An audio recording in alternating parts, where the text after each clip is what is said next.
Mr. CAP, we back, man. I see you've been controversial last time, man. So I got a few questions for you.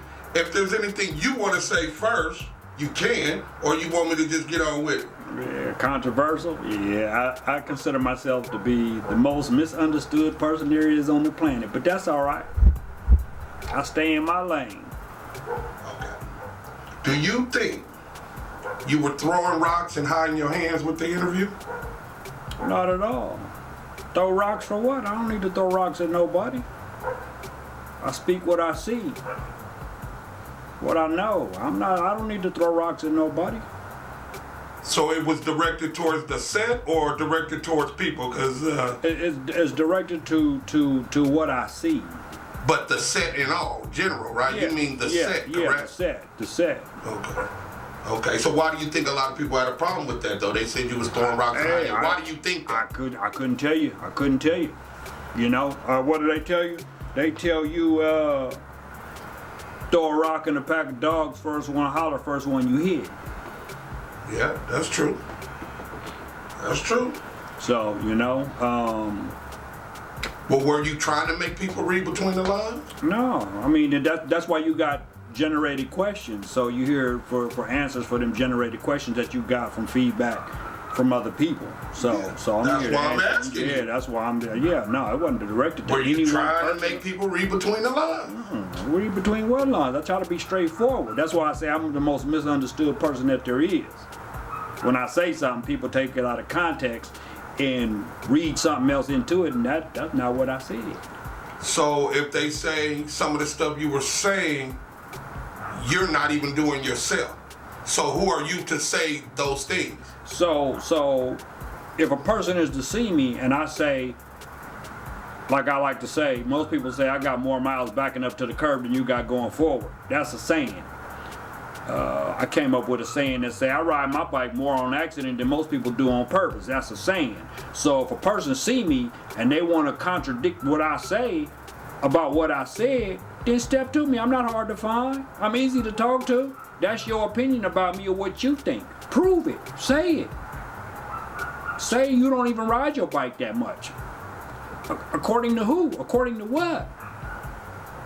So most of the things you were saying about just the way the set is that from your opinion? Or do you think that that's what's really going on? That's what I've seen. That's what I've heard. Now I will say this: there are people out there that ride. There's a lot of cats out there that ride. But the ones who don't ride, the ones who do everything, I would say, not to ride, are the ones who want to be called an MC. But is that really MCing? Is that really MCing? Just because I got a tennis racket don't mean I play tennis. Well, it do mean you play tennis, but it don't mean you're pro. Not necessarily. True that. Because being a motorcyclist and having a motorcycle are two different things, correct?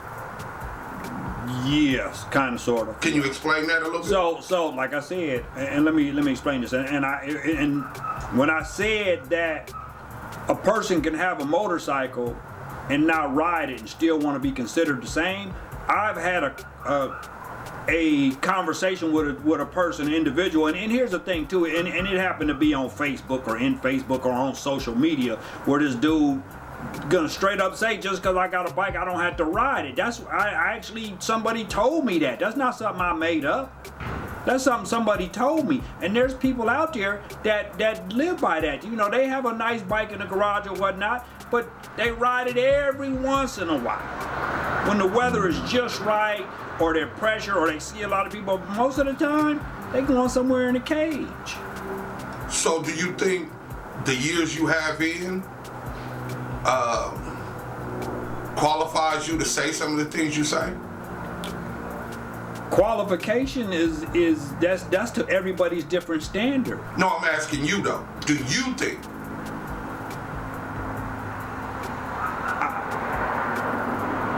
I'm not an expert at motorcycle riding.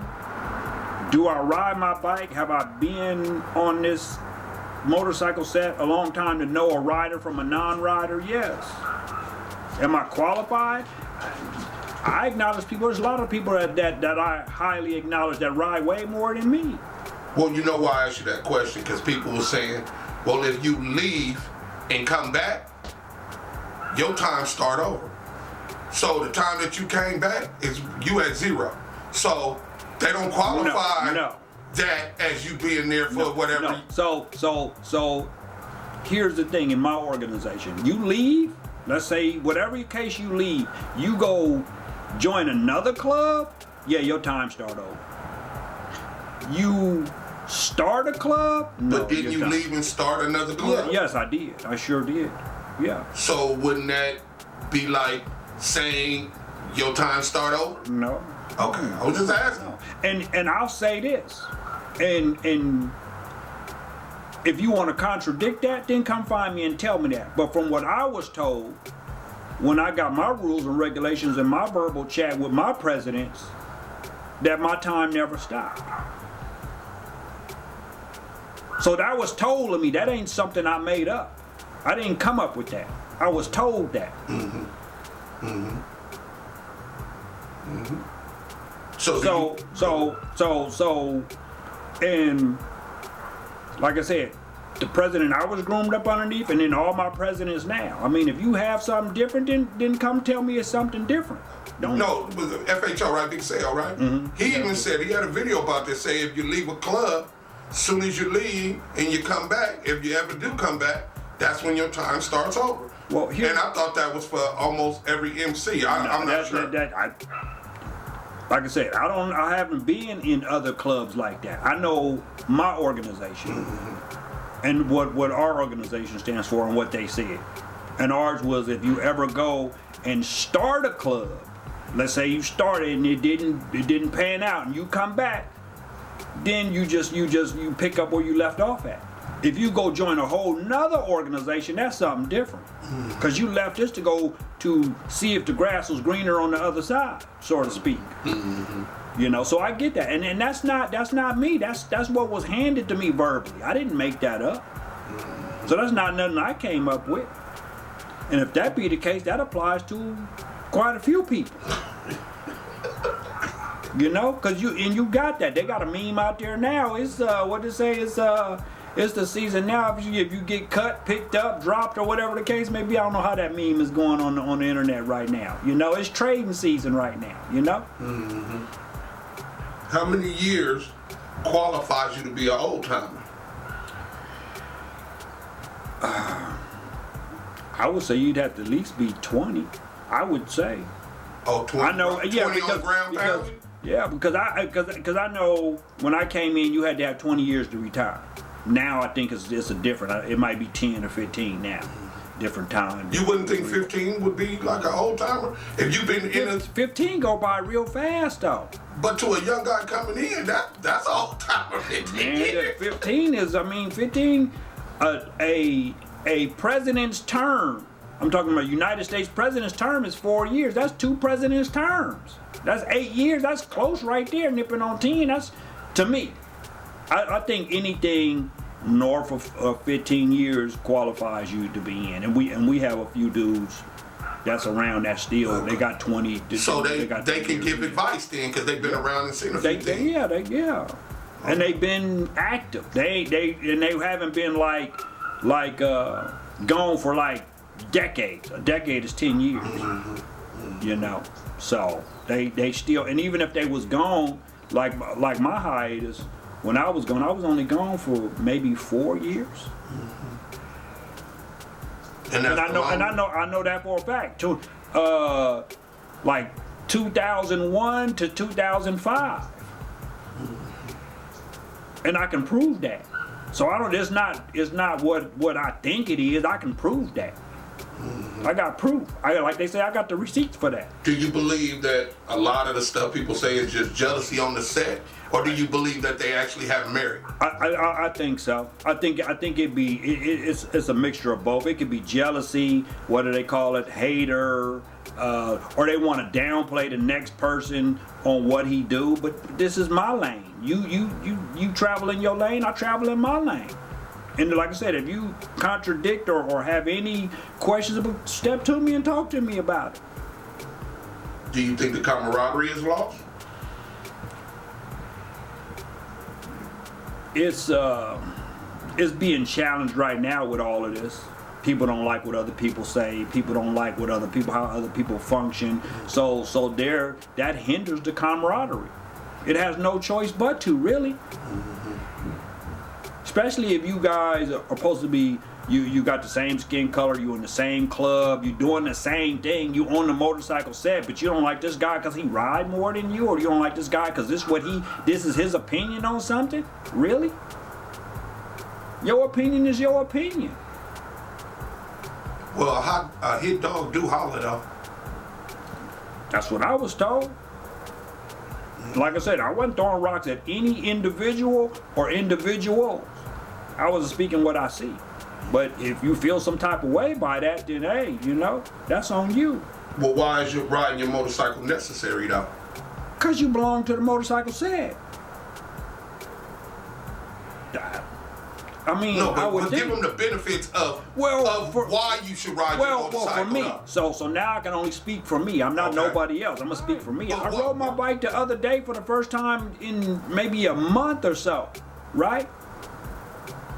And it wasn't by choice, but I had to take a ride. I took a ride. Man, that is so, to me, it's so unwinding and peaceful to just, to me, it's a convertible on two wheels. I got my music bumping. I'm looking around. I see, I'm looking people cars. I see the expression on their faces. And it's just me and my bike out there. That's how I feel when I'm rolling.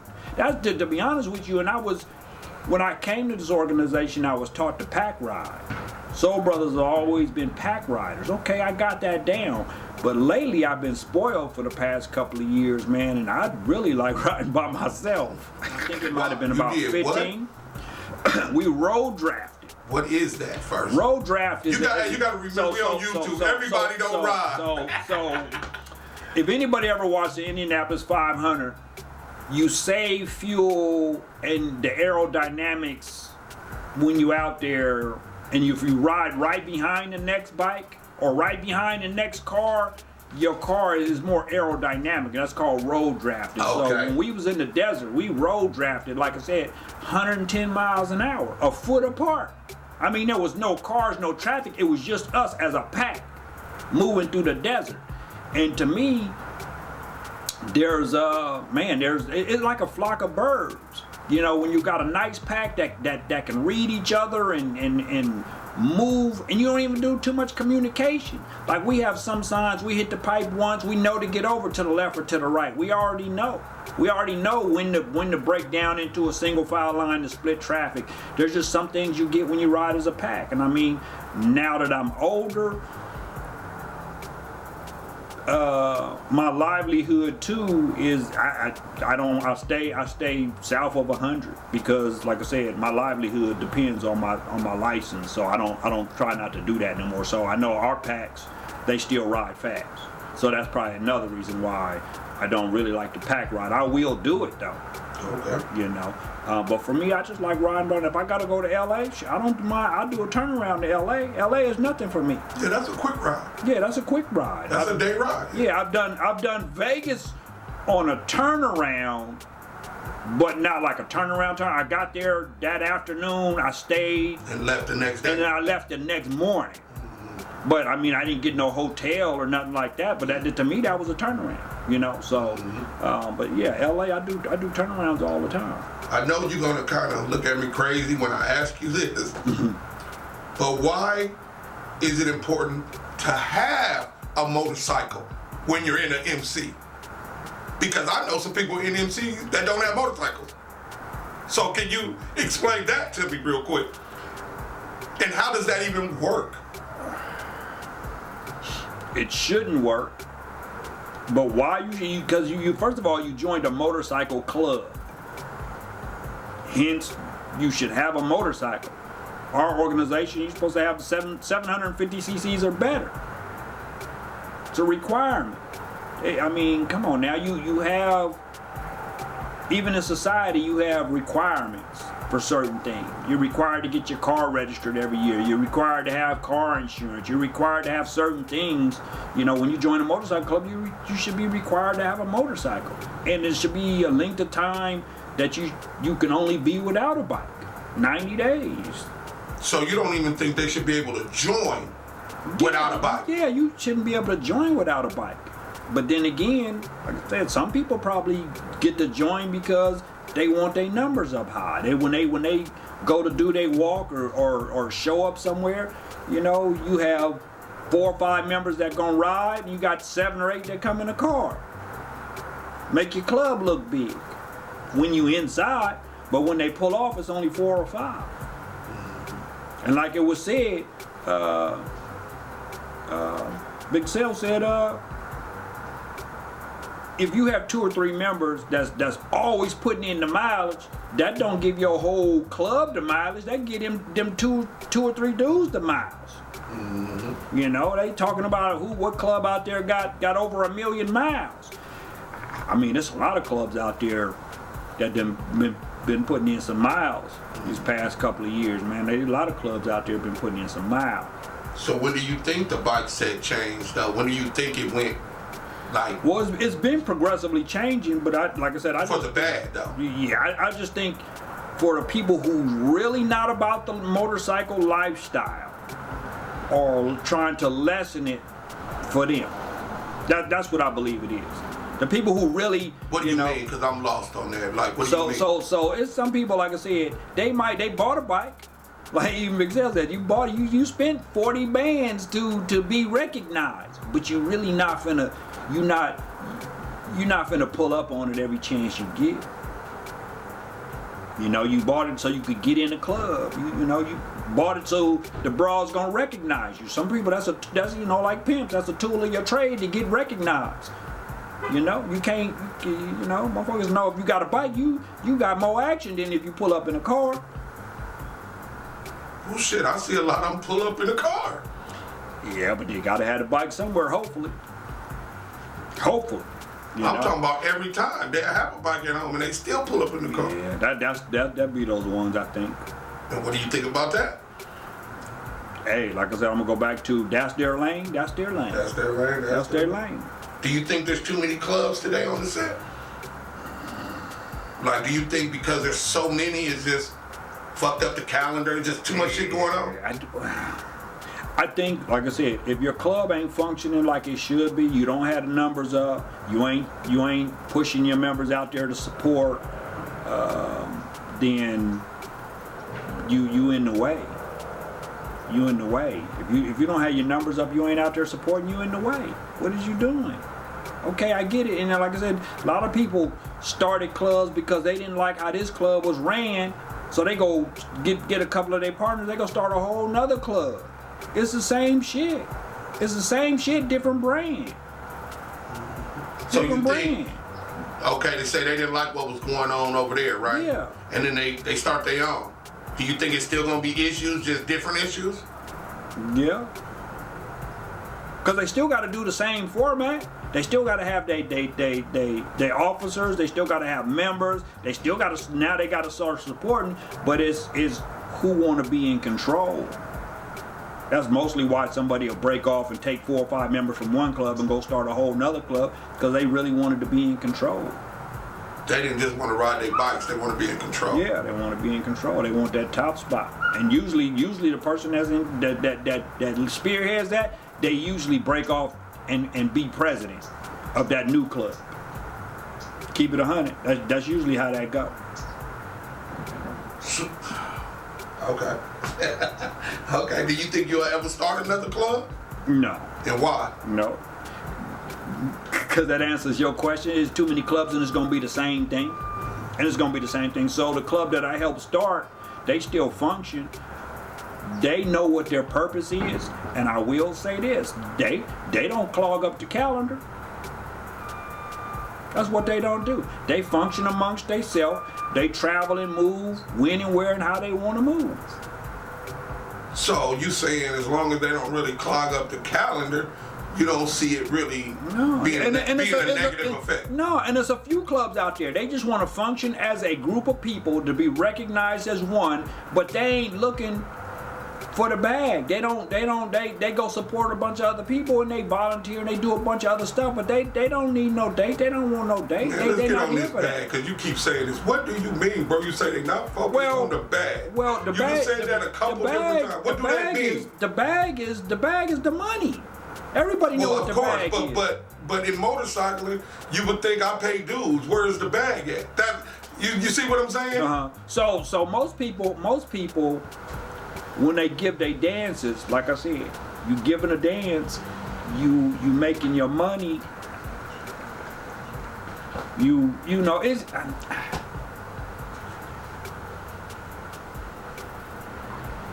Like I said, it goes back to the support.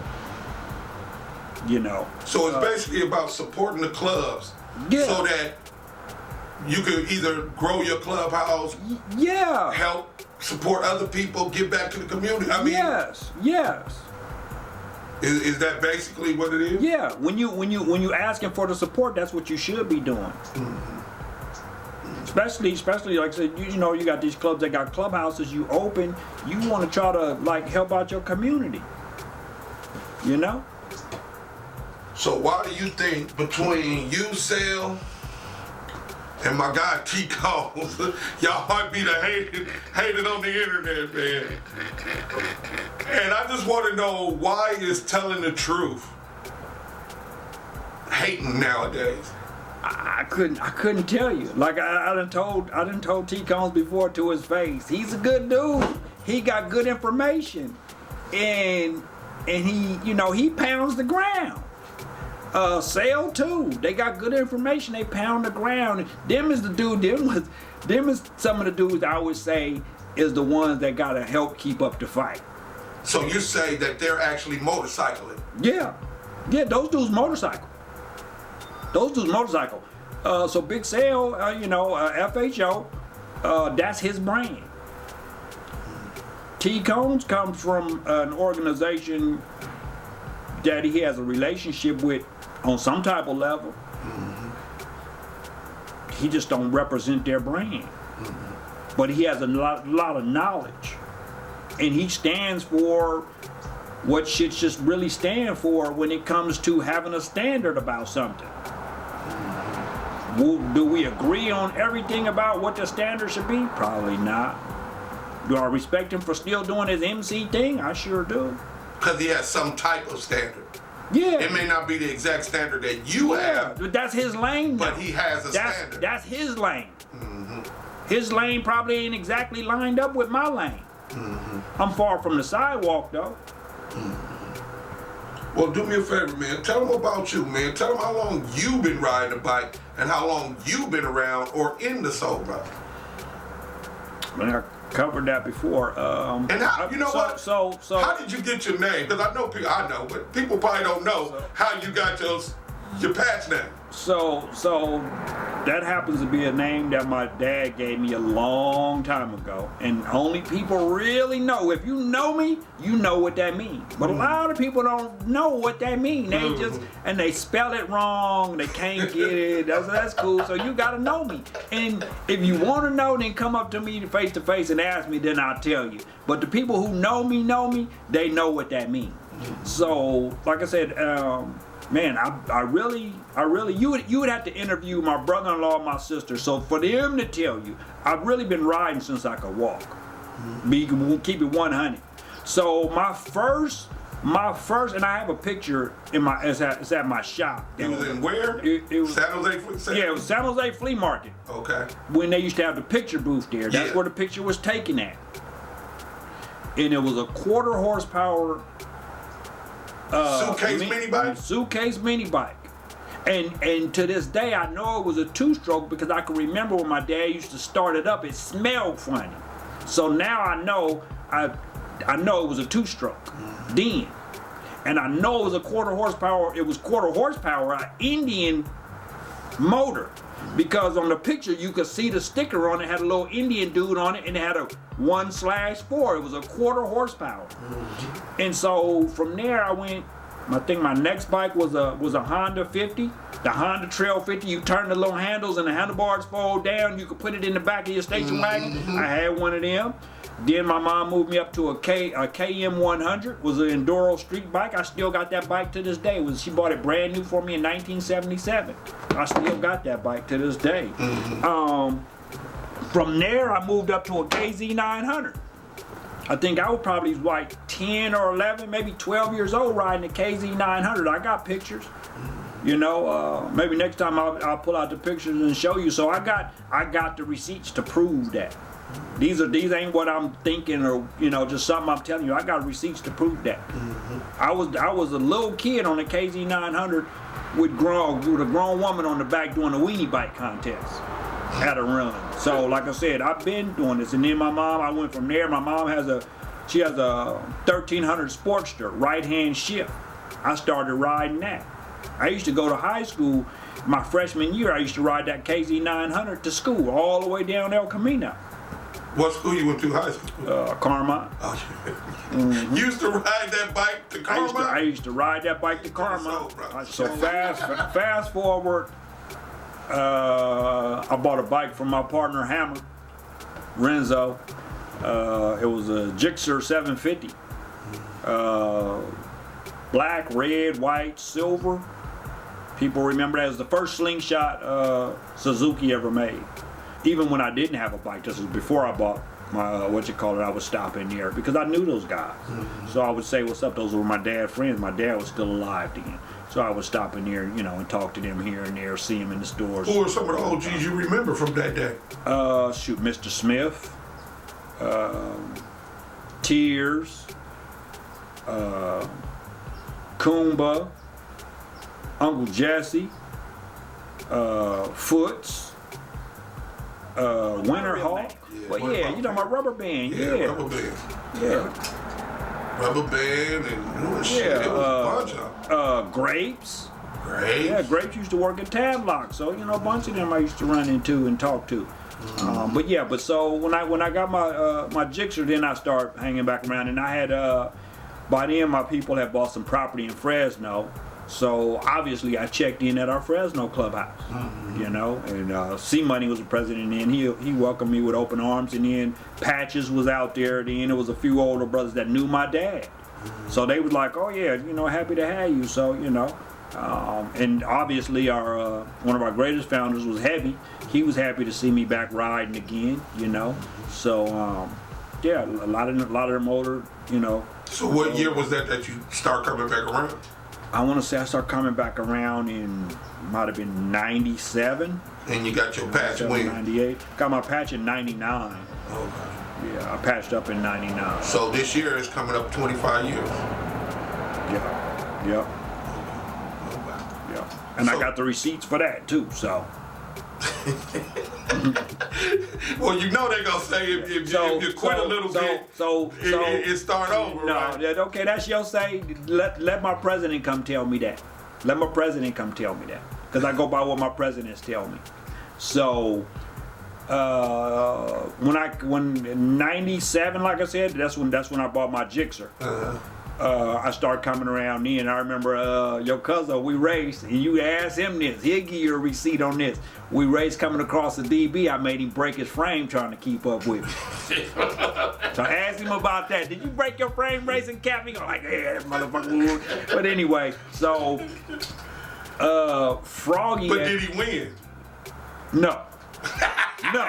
Whoever got the W, we not worried about the crack frame. Who got the W? That soft tail was a done deal after he got through fucking with me.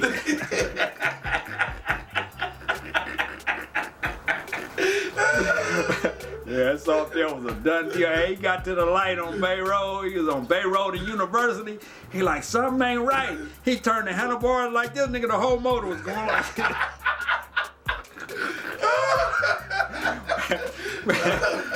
We limped that motherfucker down the street to the clubhouse, but see, now that is what motorcycling is yeah, about. that's what motorcycling The story. And actually, we actually was coming from a video shoot from Oakland.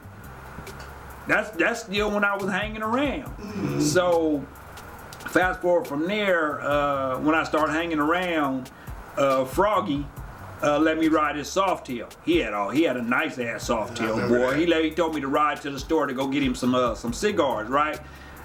I got on that bike. I never fuck with a crotch rocket after that. And that was like I said, that was in 90.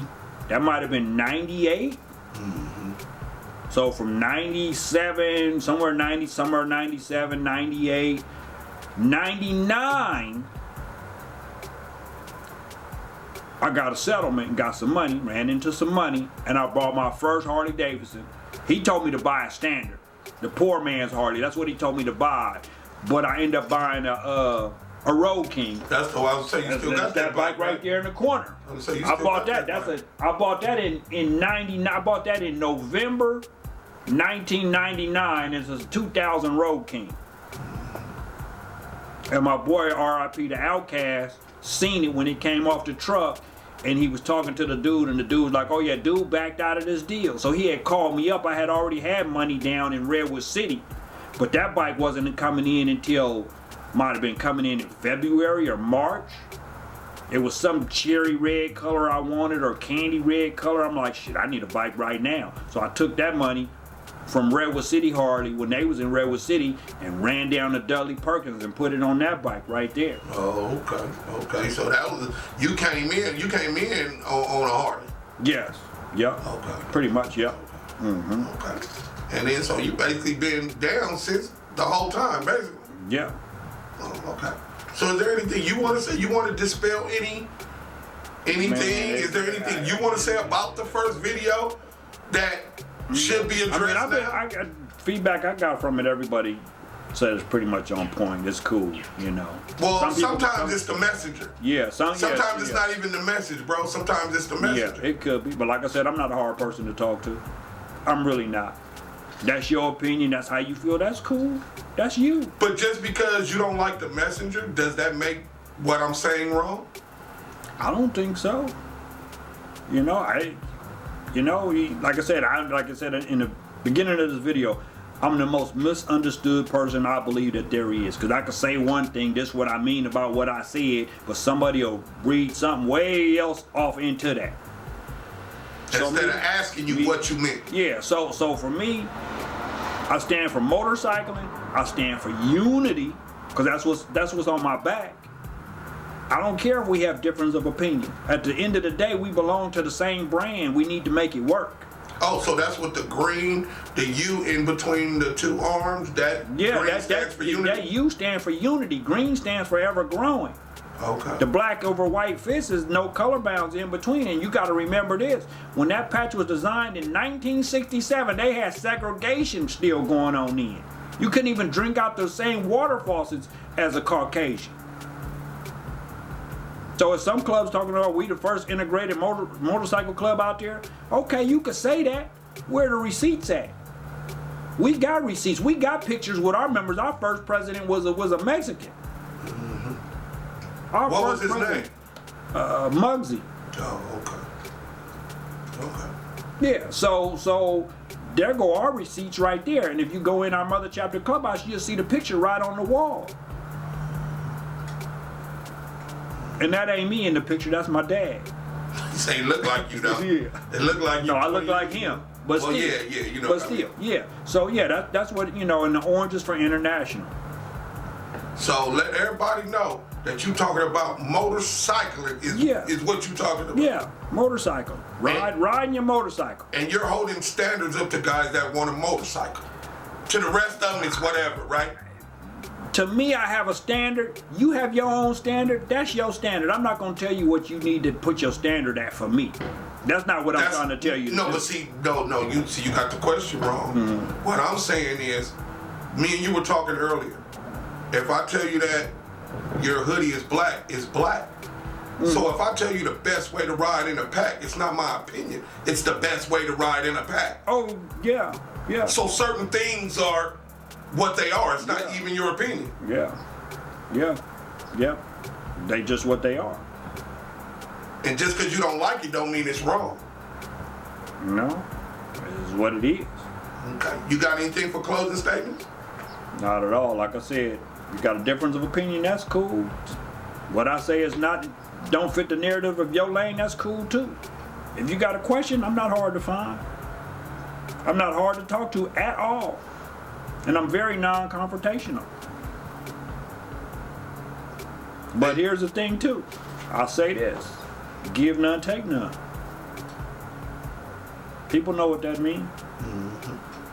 And we out, y'all. CAP. Soul Brother #1. Make sure you hit that like button. Make sure you hit that subscribe button. And for anybody interested in the flash drive, you can hit me on Cali Kid 420 on Instagram. And I'll get right back at you. Appreciate all support.